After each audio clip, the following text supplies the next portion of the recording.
ازيكم عاملين ايه؟ اهلا وسهلا بيكم في فيديو النهارده ان شاء الله مع بعض هنعمل معجنات حلوه قوي قوي وخفيفه قوي قوي. يلا اقول لكم المكونات ايه. اول حاجه هنا في كوبايه اخدت معلقه سكر، وهاخد كمان معلقه دقيق. تمام، نفس المعلقه اللي اخدت منها سكر هاخد منها دقيق. تمام، وكمان هحط الحته دي اللي انتوا شايفينها من الخميره البيره، مش موجوده حطوا معلقه خميره فوريه. المتوفر عندكم استخدموه، زي كده المتوفر عندي بستخدمه. عندي الخميرة الطازة بستخدمها، عندي الخميرة الفورية بستخدمها. وهنا عندي مية دافية دافية خالص يا جماعة، عارفين يعني ايه؟ يعني متبقاش سخنة خالص، عشان الخميرة بتاعتي ما تموتش، وما تبقاش ساقعة برضو عشان تنشط معايا الخميرة لما بتبقى دافية. حطيت هنا مية وهقلب المكونات بتاعتي واخلطهم كويس قوي مع بعض، واتأكد ان الخميرة بتاعتي دابت، لان طبعا الخميرة اللي معايا طازة فماسكة شوية في بعض. هديهم تقليبة كده واغطيها واركنها على جنب. يا جماعة الفطاير دي سهلة جدا وخفيفة جدا جدا. دول كوبايتين وربع دي، هديهم رشة ملح وهقلبهم مع بعض واخليهم جاهزين. نتكلم بقى على الفطاير بتاعتنا شوية. الفطاير دي تقدري تستخدمي فيها اي حشوة انتي حباها، مش لازم الحشوة اللي انا هستخدمها معاكم في الفيديو. تمام، بس الحشوة اللي انا هستخدمها معاكم ميزتها ان هي خفيفة وسهلة جدا، مبتاخدش معاكي وقت. وكمان من بواقي الفراخ اللي عندك، وخصوصا لو عندك صدور. ناس كتير ما بتاكلش، اطفال كتير ما بياكلهاش الصدور عشان تبقى ناشفة شوية، فاحنا بنعملها بخلطة حلوة تبقى طرية كده وجميلة جميلة بجد، يعني هتشوفوها. وادي بعمل هنا حفرة. استخدمي اي بواقي فراخ، بواقي لحوم، اي عصاج عندك جاهز، اي حاجة عندك استخدميها في التتبيلة دي. واستخدمي العجينة دي عجينة سهلة، اسهل العجاين اللي انا استخدمتها بصراحة، وخفيفة. هنزل بالخليط بتاعي كله كده في النص، وهوقف الكاميرا وهنزل بالباقي كله اللي في الكوباية، مش هسيب حاجة، ما تسيبوش حاجة في الكوباية يا جماعة. وهحط هنا حوالي معلقة زيت صغيرة، وهبتدي بقى اعجن بايدي. فمعلش مش عارفة اصور لاني بشتغل اعجن بايدي وكده، بس ان شاء الله هوريكم كل حاجة ان شاء الله يعني. لما اجيب ستاند هوريكم كل حاجة ان شاء الله. دي العجينة بعد ما عجنتها كويس قوي، حطيتها بتعجيني مش اقل من 10 لربع ساعة وكده، عجن حلو عشان تطلع معاكي العجينة حلو. ادي كوباية المية اللي انا استخدمتها، فضلت حوالي ربعها، يعني استخدمت كوباية مية الا ربع، واسيبها تخمر براحتها. هنا بقى بعمل البصل بتاعي، بدبله بس يا جماعة، مش هديله اي لون خالص، تتبيل بس، تبقى دبلانة كده البصل، هو ده قصدي. هضيف عليهم بقى قطع الصدور بتاعتي مقطعها صغيرة كده، منسراها بايديا تنسير، واديهم تقليبة مع بعض. حابين تضيفوا ورق لورا ضيفوا عادي، بس انا عملتها كده والله وطلعت تحفة. جربوها، واللي جربها يا جماعة يكتب لي في التعليقات ويقول لي ايه رأيه. وادي الفلفل الاخضر، وادي الطماطم، بس كده.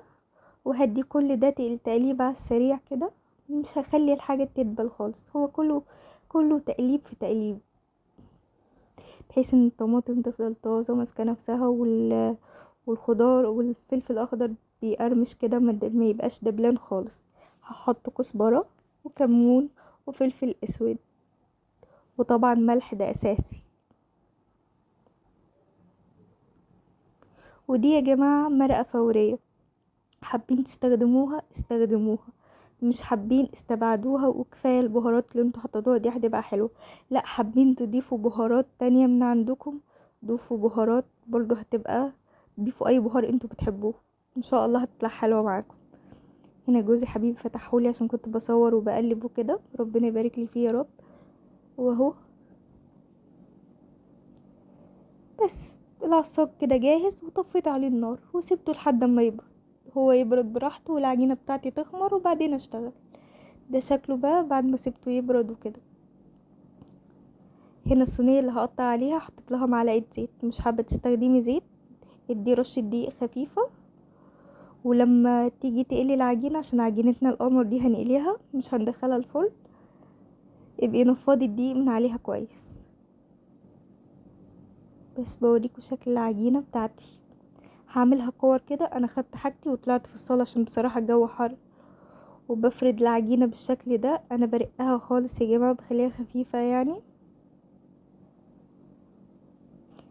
ايوه كده. وخدت حبة من الحشو وهقفل عليها. قفلوا عليها بقى بالشكل اللي انتوا عايزينه. بس ده بقى الشكل المعتاد اللي انا بعملها عليه على طول. بس بقفلها كده كويس واركنها على جنب، واعمل بقية العجينة بتاعتي.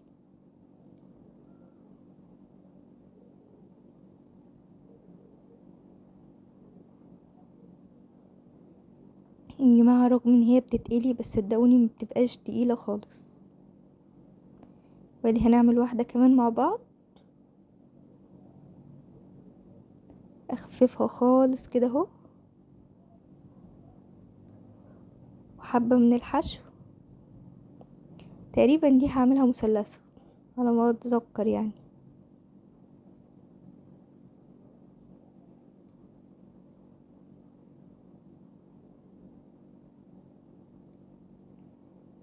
هنا بوريكم ان انا مقطعة باقي العجين ومغطياه عشان خاطر وشه ما ينشفش. وهو عملتها مثلثة كده، بس الكاميرا ما جبتنيش يعني، معلش.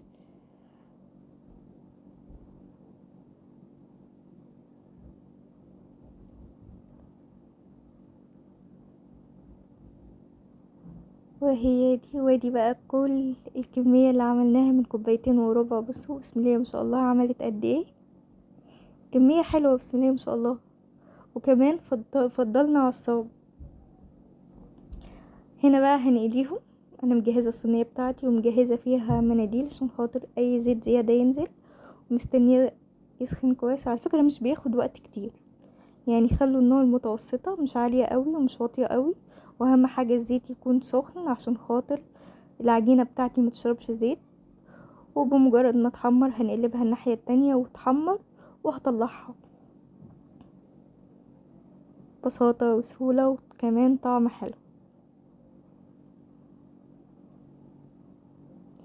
وادي شكلها النهائي يا جماعة بعد ما استوت. يا رب يكون الفيديو عجبكم. لو عجبكم الفيديو ما تنسوش اللايك والشير والاشتراك في القناة، وهستنى تعليقاتكم تحت الفيديو. ونتقابل ان شاء الله في فيديو جديد. مع السلامة.